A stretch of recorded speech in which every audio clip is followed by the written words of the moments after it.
Bonjour chers parents, je suis Stéphanie Demers et je suis enseignante au primaire depuis plus de 15 ans. Je suis également la fondatrice du programme Rattrapage deuxième, qui est une plateforme Internet qui propose des capsules éducatives clés en main en français et en mathématiques pour les enfants de 7-8 ans, donc les enfants qui sont présentement en troisième année. Ce sont des cours qui résument les notions essentielles de la deuxième année, donc les connaissances à avoir pour bien réussir sa troisième.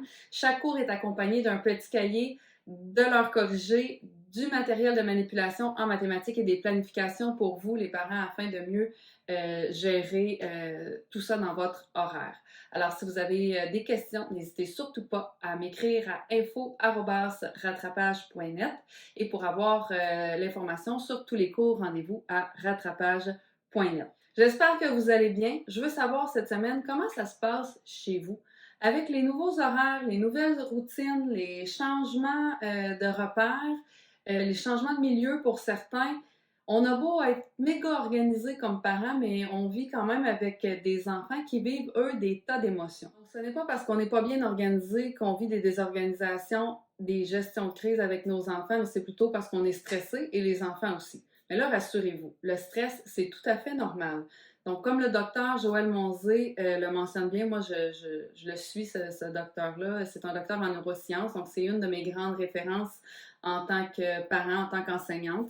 Si vous voulez aller voir son site Cerveau et Psychologie, il offre plusieurs formations gratuites, donc je vous le conseille fortement. Il y a des formations aussi qui sont payantes, là, mais c'est pas très cher.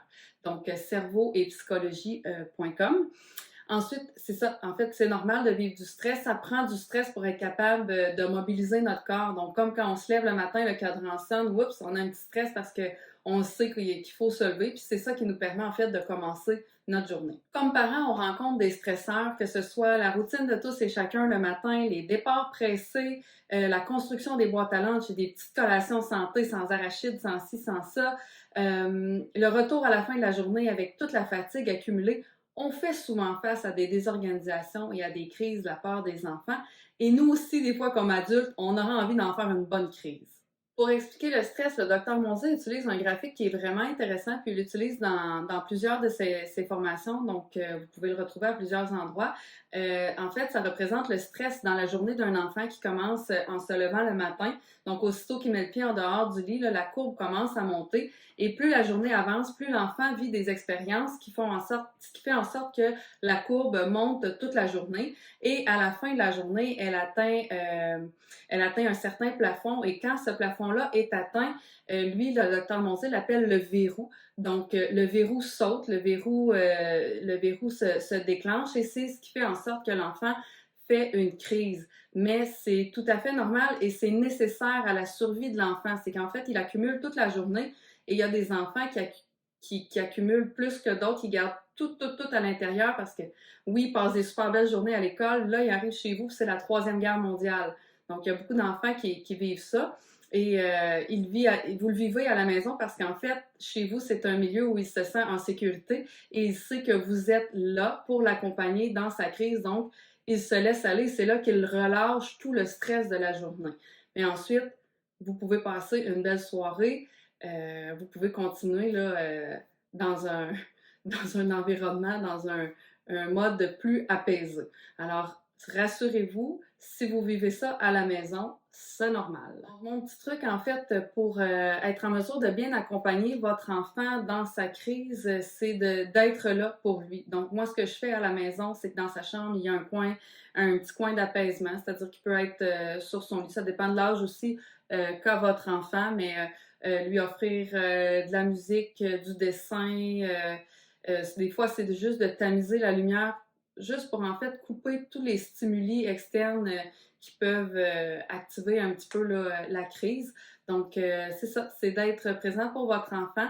Et quand la crise elle est terminée, ben c'est important d'aller le rassurer. Donc, aller le serrer, aller lui faire un câlin, puis d'expliquer ce qui vient de se passer. Donc, vous pouvez lui expliquer tout simplement ce que je vous ai dit à propos de l'accumulation du stress. Et souvent, moi, je prends l'image d'un seau, donc une petite chaudière, là, un petit jouet de sable, un seau. Et plus la journée plus la journée avance, plus le seau se remplit de sable. À un moment donné, le seau, il est juste plein de sable. Donc, le sable se met à déborder et c'est là qu'arrive la désorganisation. Donc, vous prendrez l'image que vous voudrez, mais souvent avec les plus petits, les images sont très parlantes. Donc, ça permet à l'enfant de mieux comprendre ce qui se passe. Et puis, c'est ça aussi de verbaliser pour lui. Donc, tu as fait une crise et tu as vécu une crise, donc voici la raison pourquoi ça s'est passé, puis d'échanger avec lui. Donc, tout est dans le processus d'accompagnement de votre enfant.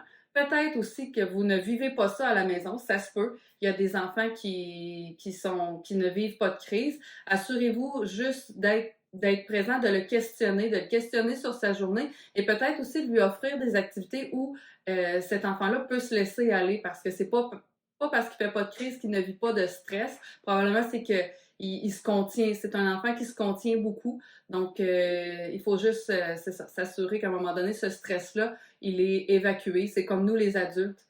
Si vous êtes stressé, vous avez différents moyens de vous apaiser, de vous en sortir, que ce soit par l'activité physique, la méditation, le yoga.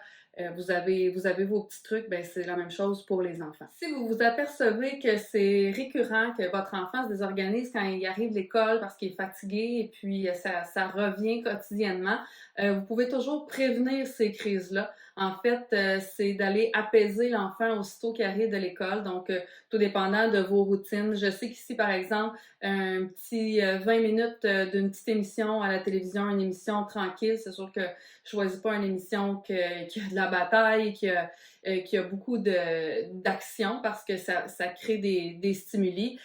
Ça peut être aussi, comme je vous disais tantôt, un petit moment dans sa chambre. Puis il faut aussi le mentionner aux enfants que ce n'est pas une conséquence, c'est pas une punition, parce que nous aussi, quand on arrive du travail, un petit 5-10 minutes dans le calme, ça nous permet ensuite de continuer la soirée là, en beauté. Alors, à vous de trouver vos trucs. Si vous en avez, n'hésitez surtout pas à les partager dans les commentaires.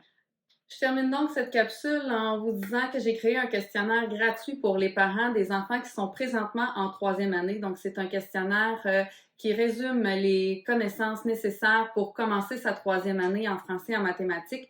Donc, si vous voulez plus d'informations, en fait, si vous voulez le questionnaire, rendez-vous sur rattrapage.net. Si vous avez des questions, n'hésitez pas à m'écrire info@rattrapage.net.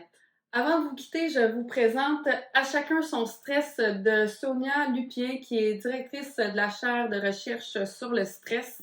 En fait, c'est un livre qui parle des effets du stress sur le développement du cerveau de l'enfant et le débordement du stress parental sur l'enfant. Donc, très intéressant. C'est un livre qui a beaucoup, beaucoup d'informations. Donc, pour ma part, c'est pas un livre que je lis d'un bout à l'autre d'un coup. Là, je le sectionne et puis je prends des petites pauses entre chaque chapitre pour être capable d'assimiler toute l'information. Vous pouvez également vous rendre au site sonialupien.com. Vous aurez toute l'information à propos de ces conférences en ligne. Vous pouvez également vous rendre sur YouTube et là, quelques capsules là, si vous voulez apprendre à la connaître. Alors, je vous remercie beaucoup d'avoir été là encore une fois.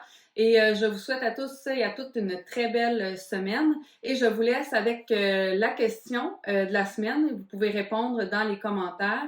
Donc, comment gérez-vous la désorganisation? Comment gérez-vous la crise à la maison? Ça peut être juste des mots-clés. Vous n'êtes pas obligé de nous raconter un roman. Là. C'est pas le but. C'est pas de révéler votre vie personnelle là, avec votre famille, mais bien de donner des conseils, de donner des petits trucs aux autres parents là, qui se demandent comment gérer ça chez eux. Alors, je vous dis à la prochaine. Bye bye.